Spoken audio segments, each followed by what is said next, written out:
Parker Homestead. Parker Homestead. Hey. Here. The Parker Homestead. So what y'all about to go get? Cotton candy. All right, let's go get some. Today. Hey, good. How are you? Over here, Look, Libby. Y'all come order over here. Okay. For a bag of cotton candy, it's $6. For a stick of cotton candy, which what the girls are making here, it's $4 a piece. We'll take 2 sticks. Okay. They got blue, Come over here, purple, pick out your pink. colors. What color?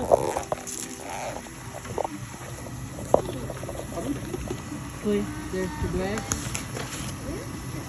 That is $8. What color would you want, bud? Green. Blue and green. There. We got that one.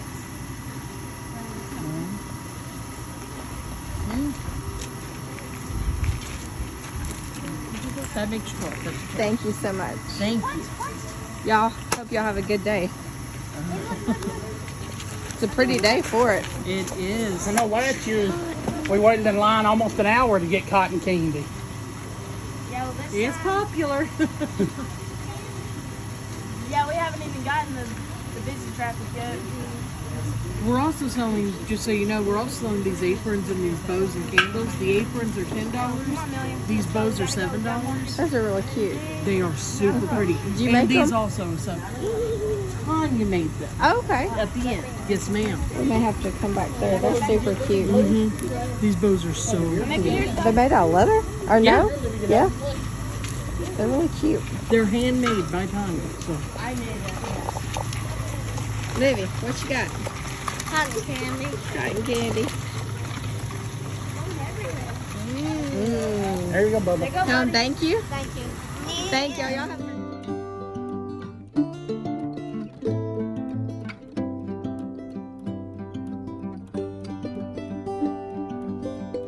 Hi, this is Michael from Pollard Farms, and today we're on a little venture at the Parker Homestead in Harrisburg, Arkansas. And one of the things we always tend to get when we come here is the sorghum, because they make it fresh. And as you can see, this is the old sorghum, or what I call Milo, but they call it sorghum as well. But once it heads off up there, the red on top, a lot of it's used in the chicken feed, but that cane will be run through a smasher, and we'll get a video of it over here later, and then gather it up, and it'll bundle it up, lay it down right here, and then it rolls out to the side, and then they'll run it through that thing that they got over here. So, And sorghum's basically kind of like molasses. Molasses, But yeah. molasses is made with sugar cane. yeah, So it's a thick, dark, syrup-like consistency. It's very good. It's got a very strong taste. yes, very strong. I like using it in my bacon. And your dad likes it over his pancakes. Yeah. Well, before he found out he was He can Had have the no more limited sugar. sugar, so. Yeah. But yeah, I use it like making like molasses type cookies and stuff. But they actually have molasses or sorghum suckers and everything else here. We'll get around to that, showing that. Yep. But it's a really, if you're ever anywhere close to Harrisburg, Arkansas, it's just a really neat place to take your family. They have it 2 weekends every October. The second and third weekend of every October. So, and as you can see, our kids have done found Graydon. Hasten finished He's his. nearly finished his, but they done found the cotton candy machine.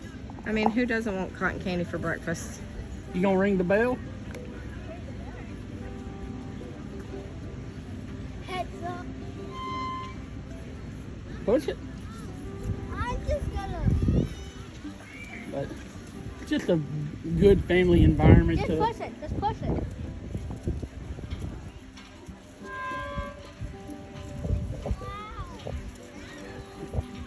And they even have a demonstration of an old cross-cut saw there in the center of that, to where, but just a lot of old demonstration of the days gone by. And our kids have done set on many of the tractors over there underneath the little lean-to and everything. So, but follow us along and we'll bring you back into some more video. They're actually, as you can see over there, getting ready to set up the old hay bale machine to where they feed hay through and make hay bales. So, follow us along. We'll take you back in time. Let's go. Keep that. Brayden, you don't have to. Airplane propeller.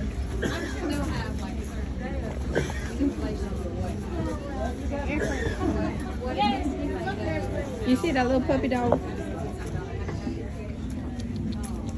This puppy dog? Is this? No. Where you go?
No matter where we go, this man finds somebody to talk to. Well, I'm always gonna find somebody from Caraway to talk to. Hey, this is Ray with Pollard Farms, and I'm looking at our military jeep. You see, we got, military stuff. Military Looks like clothes. old uniforms. Yep, old uniforms, First aid flags. kit. Yep, first aid kit. It's a 1943 Willys Army Jeep. Yep, Willie's Army Jeep. So, look, you see that who drive there? That was the gentleman that drove it. He died several months ago. That was his uniform. Hot. Yep. Pretty cool, huh? Yep. And the bird, you see the green bird, That's a sundial. sundial, and look. And look. It says, please stay out, as in don't open it. I can see his stuff in there. He used to carry, I guess he carried flags all that time. So, and hey, his uniform is also in here too. Yep.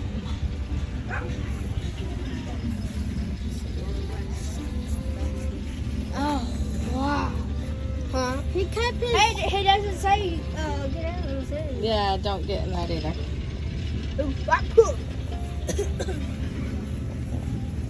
Old axe and shovel. Wow.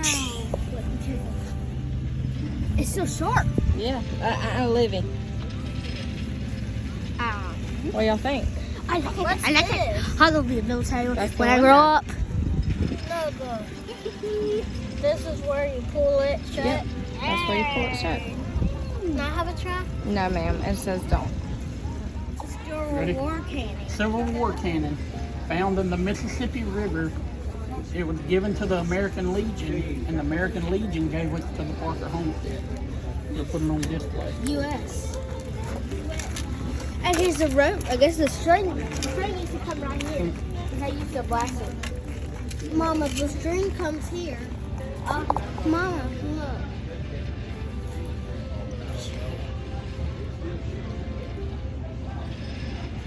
Catch snap. What about that old truck, Bubba?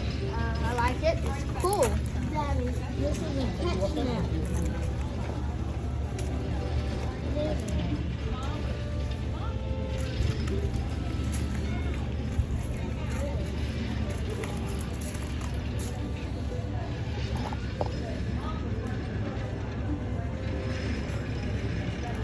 But it turned out that way, and I thought, oh, I really liked it, and so since I liked it, it's like, I left it. But the way it curved, it looked like it fits your hand good It with does. that handle. It really too. does.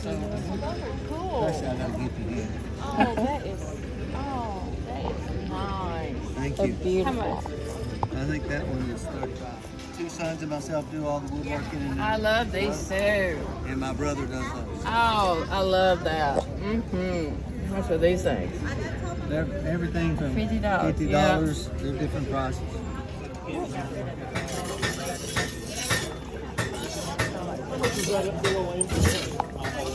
And also, a blacksmith would have made every single nail to put all his buildings and furniture and stuff together. Actually, the blacksmith's apprentice would have made all the nails.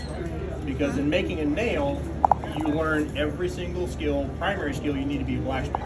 Your temperature control, planning, hammer control, shaping, everything. All your primary skills are right there. When I say takes place in Parker Homestead, I mean a tourist location like Parker Homestead, as in like modern day, but a place like this. Oh, a place like this, yeah. So you're, now this is a fully functional blacksmith shop. I have quite a few items for the equipment around here. I believe you.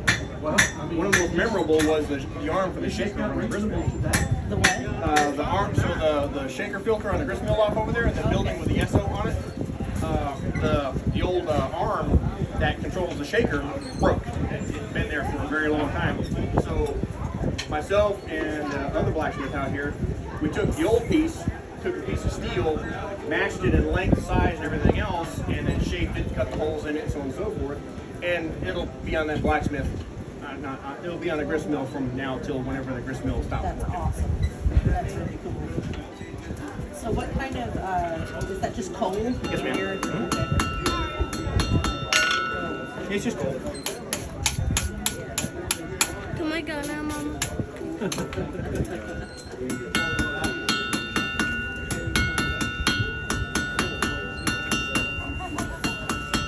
I'll have to come back later and see how the brooch is doing. Oh yeah, well actually I'm fixing to start forming, I'm fixing to cut it to length. I'm gonna really taper one end down and make a, just start making a curl on one end.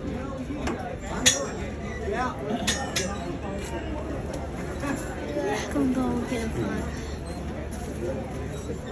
And to be truthful, I'm the apprentice blacksmith. The master blacksmith is out there keeping the freaking site running. Well, the character I'm writing would also be the apprentice too. Okay. Which is pretty cool that I get to talk to you. So back in the day, what was the cut of metal that you would start with? Would it be like a block, or would it be a rod, or? Well, two factors would determine that. A, what was the blacksmith what did he have on hands? And also, what was the end goal? So, if you want to make a decent sized item, you have to have something larger than what you're starting with, or exact size, and then do the final shape. But you generally want something larger because as you're hammering on it, it's going to get smaller. You're going to stretch it out, you're going to form it, you're going to move the metal around. And if you were a fairly well-ordered blacksmith, you had the money to get a metal shipment in. About what? A metal shipment in. So, metal shipment. Literally a wagon with a bunch of raw material on it, which would have been incredibly expensive. Yeah. So you say it gets smaller, where does it go? You haven't seen him brushing off the steel Well, bits? so that's actually scale. So some of it is ready lost to in go. scale, and that's the impurities getting hammered out of the metal. But this piece right here started out as big around as my finger. Well, yeah, but it's just stretched out further now, right? Exactly. So I literally, and it started out this long, and I just stretched it out, and literally moved that metal all the way out. But it's more or less the same like number of grams now as when it started, right? Oh yeah, little. Well, maybe a little bit less because as I hammer it, the impurities come to the surface, which, depending on how much I work it, is to depend on how many of those impurities come out. Now I say impurities by the pure steel itself versus the various other elements that are in it, like carbon, nickel, and so on and so forth. The trick is, depending on what tool you're making, is to keep those impurities in there. So you want to do it in as few heats as possible. So to me, it would sound as if you don't want impurities in it, but turns out you want at least some in there. Depends. It all depends on what I'm doing. If I'm just doing like this brooch, it doesn't have to be super hard. But if I'm doing, say, a chisel or a punch or something that needs to retain its shape through work and so on and so forth, I want to do that in as few heats as possible, because the more that I heat it, the more those impurities come to the surface, the more it scales up. So I want to keep that carbon, that nickel, and other elements in that steel. And more or less, the more that's in there, the harder it is to break. Kind of. It all depends on the actual content, and it also depends on what your end product is going to be. So if I'm just going to make a small hammer, I don't necessarily need it hard. So you don't want a super hard hammer. You want a hammer that has some hardness to it, but the main purpose of a hammer is an axe. And with that mass is going to come its shape retention.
You see it dripping. Make the back loop and then go. How about that? She should be here.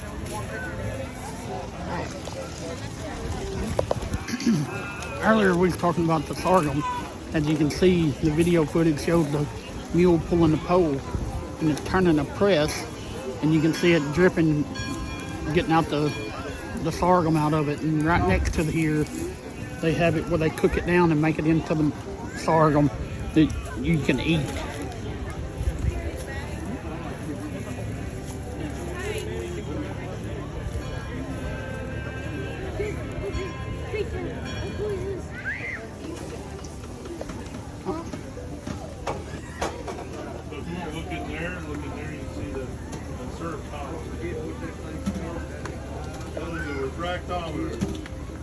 It's just a prism that has graduations in it where you can see.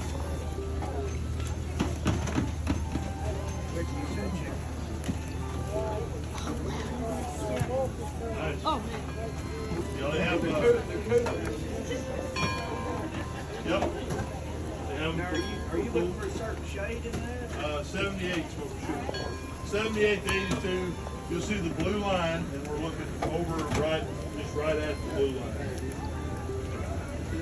But this right here is, you know, we lay it. Sometimes I'll check it and I'll lay it down, and then I'll check it a couple minutes later. It gives me an idea of how much it's still cooking. So if that's 78 right there, it's still cooking, and yeah, it's finishing off in the pan. So, hey Phil. Phil, up with-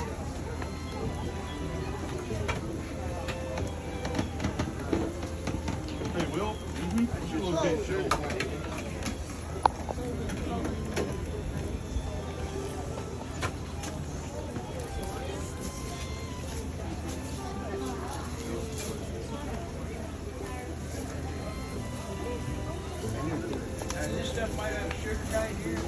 Made out of very own plant. We gotta go. I don't know where it's at. It'll be around. Need me? Yes, sir. Need It's pro? dump. What do you need? Dump or spilling this away. Okay.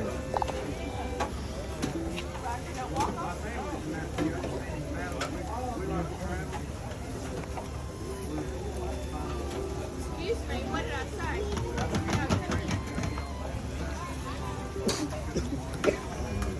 That smoke getting you?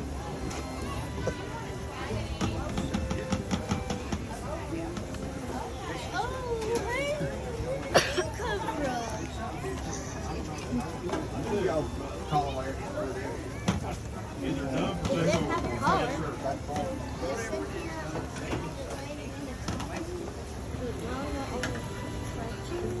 I wouldn't.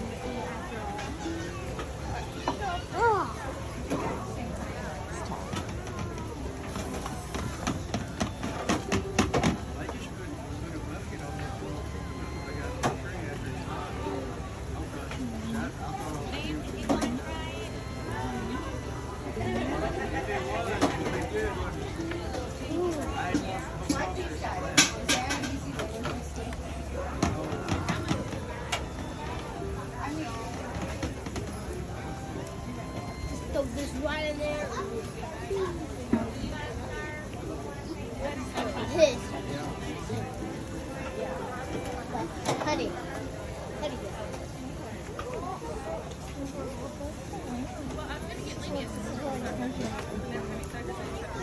Friday. Friday. So that can watch.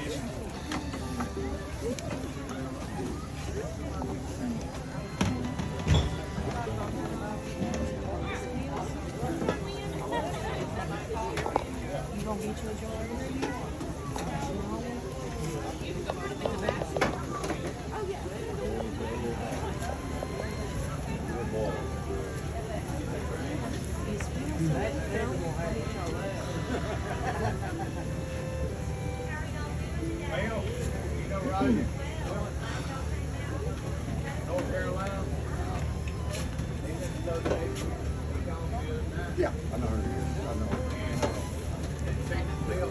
How long does it Oh, take to cook off of that? Well, it doesn't really cook in batches because we just always have a constant stream and stuff. But it takes usually about 2 hours. So what have you been scraping off the top? It's plant matter, so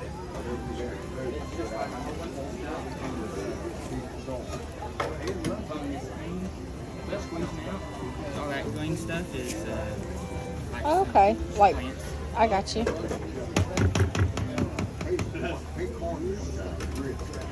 That would make it really good. When that cane syrup, with squeezing with that one, that cane syrup will come out of that pipe out there and it'll start boiling. And when all the bubbles and stuff the bubbles will go up to the high end of this pan, and this end is a little bit lower, so all that plant matter will gravitate to the low end. I got so you. that all the sugar we have, so then when it's done with, it has to just be just the right amount of color, and they can pour it out. And they can, after they pour it out, they can jar it. I got you. It's pretty interesting. I lived in back in them days when they used to make. All right, what's your fire looking like over there? like lunch, huh? Yeah. You work in the sorghum business, you gotta be able to skim sorghum with one hand and eat with the other. And not drop any in the sorghum. No, I'm still working on it. How you doing? 230 degrees. It's about 80, it's running about 82% sugar today. It was real thick. About 80. Is that just a tester you was looking in? Yep, that's a refractometer. It tells me how much water is in there. It's just a prism that's graduated. It tells me the water content. If I had a low refractometer, I could look at it down there. We check with a refractometer in the field. It's like 19% sugar as we squeeze it. So it's 20% sugar coming in the pan. You can taste it, and it would taste like sugar water. It would taste like raw sorghum, but it'd be like sugar water. As you boil it and bring it down here, it's coming out like 80% sugar. So this whole process we're doing is just to try to steam most of that water out of there and concentrate that sugar. But this is what it looks like coming out. About 230 degrees as it comes out. It's 80% sugar. We'll take it over there. We've got a big jarring tank. We'll put it in the jarring tank, let it cool off a little bit. Now it's still cooking in the bucket. You'll gain a couple of points as it goes into the bucket. So 78 is like the low end of what we call syrup. 78% sugar. 82 is the high end. You go much higher than 82, you start getting closer to 90, you're making candy and not syrup. So it can sit there and you can sit there and cook it long time, and it's going to actually turn into candy. So we're looking for several things. Let me do some adjustment here. We can't really stir this, we can't adjust the heat. What I can do is I can take some of this lighter syrup, pre-syrup, and put it on the spots where it looks like it might be getting a little hot. What I'll do is I'll take just a little bit of this, put it in my pan here, swish it around a little bit. Anybody ever tried to make candy at the house?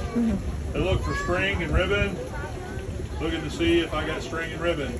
There's ribbon right there. You see how it's like pulling down? So it's a syrup. That's how the old timers would check it. We check it that way, and we also check it with the refractometer just to make sure. We are jarring up a bunch of it, so the refractometer really helps us with our quality control. And plus, I can tell when I drop this on the glass, I can tell by the bubbles in the syrup, I can tell about how much sugar I have in it. It's just something I've kind of picked up. This whole process, 100 years ago, didn't have access to all the white sugar that we have today. So your parents would grow 3 or 4 acres of sorghum. They'd cut it, bring it in, he would squeeze it, I would cook it. You would bring your own buckets to store all this stuff. So you had usually galvanized tin cans. And we would keep 1/3 of what was produced as our payment, and you took home 2/3. So if you decided your family needed like 30 gallons of syrup a year, because like I said, you didn't have access to the sugar, so 30 gallons you'd have to bring in like 500 gallons worth of juice. It takes about 10 gallons of juice to make 1 gallon of syrup. So we take our cut, you take your cut, no money changed hands, and you had your syrup for the year. You can substitute sorghum syrup for anything that calls for sugar. Cakes, pies, cookies. There's recipe books over here that will tell you. Coffee. I wouldn't put it in your sweet tea though. I'm not a sweet tea aficionado with sorghum. I know it's good over pancakes. It's good over pancakes, yeah, biscuits. But this right here, this is the whole process, and this was a huge factory back in the day. You take it around, and you had from about the middle of August when they start coming off to the first frost. After the first frost, it basically killed the sugar. Yeah. But after that, you're just out of luck. But this kind of operation, you can run 24/7 for weeks. You just keep changing your crews, change the mules out, and yeah, you can cook 24/7. As long as you had enough cans. And you needed to, because like I said, What's that you're skimming on? It's a plant matter, so it'll come from just this raw juice. You mentioned about 30 gallons. How much plant matter had to come in to produce that? A lot. Quite a bit. Yeah, the guy. Now the cane itself has quite a bit of juice in it, but it takes Real thing. I just want 10 gallons of juice to produce 1 gallon of sorghum. So what do you do with all that plant matter? What do we do? We usually just toss it out. You can feed it to the animals, it's just concentrated. But I mean, we don't even bother with it anymore. And the way we do this, we've got a huge bell over there that we use to crush all this. We crushed about 450 gallons last night, which means that's a lot of cane. That's a lot of cane. If you're familiar with a silage wagon, that's half a silage wagon's worth of cane. So we crush it on those big rollers. We bring it into a big milk tank. We heat that milk tank up, and in the center of the milk, all the heavy solids fall to the bottom, all the foam goes to the top, and we pull from the center of the tank. So we're getting a cleaner juice coming in the pan than we would have got just like taking it from the mule. So you As you just can see, move there's down the leaves and stages? stuff hanging out. You just move down the stages that we're doing? Well, this end's about a 1/4 inch lower than this end. Uh-huh. So as this bowl comes up, all those bubbles transport the sugar to the top of the pan. So if you take like a jar or something, fill it up with soapy water, the bubbles are always going to be on top. So these bubbles make their way to the top of the pan, and all the solids end up at the bottom. This whole So the sorghum comes out there at the top. sorghum comes out right here. I'm actually taking it out right now, testing it. But this process, it's a continuous process. You got to put it in at that end to take it out this end. If you get too much juice in that end, you can't take it out down here. If you don't have enough juice down there, you can't take it out down here. So how long is this process from here to there? About 2 to 2.5 hours to start. And then once you get to a starting point where you're taking it off, you just kind of hang on. Right now, we took off about 12 gallons of syrup, just like really quick. So we kind of depleted our sugar in this pan right here. So we're waiting for this to evaporate enough to where it'll start moving back up the pan. Okay. Meanwhile, I've got this gated off and I'm still drawing syrup. I'm still pulling syrup out of here. I'm just waiting for this to kind of come back. But we got Will down there, and he's like having to feed that fire, and you can't even get your face in front of that fire. It's so hot. The radiant heat coming off of it. But you absolutely have to keep that fire maxed out at all times to get the kind of boil, kind of get the action that you want. I wouldn't want that job in August. What's that? I wouldn't want that job in August. No. Remember.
Out.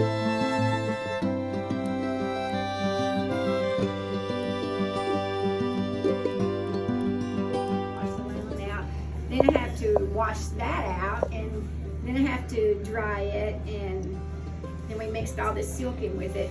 And now before it can actually go on the spinning wheel, the fibers have to be straight and aligned a little bit. So best you can, because you can't straighten this stuff out too much. The silk is a mess. And you had the worms to make it. No, I didn't do that. We bought the silk. The silk. I like it clumpy like that. Yeah, I think the hat will be good. So this is what this will look like when it's finished. It'll look like this. It's just, I'm fixing to. Hey, Daddy, can we, Mama, can we go into the back room? For this Hmm? one.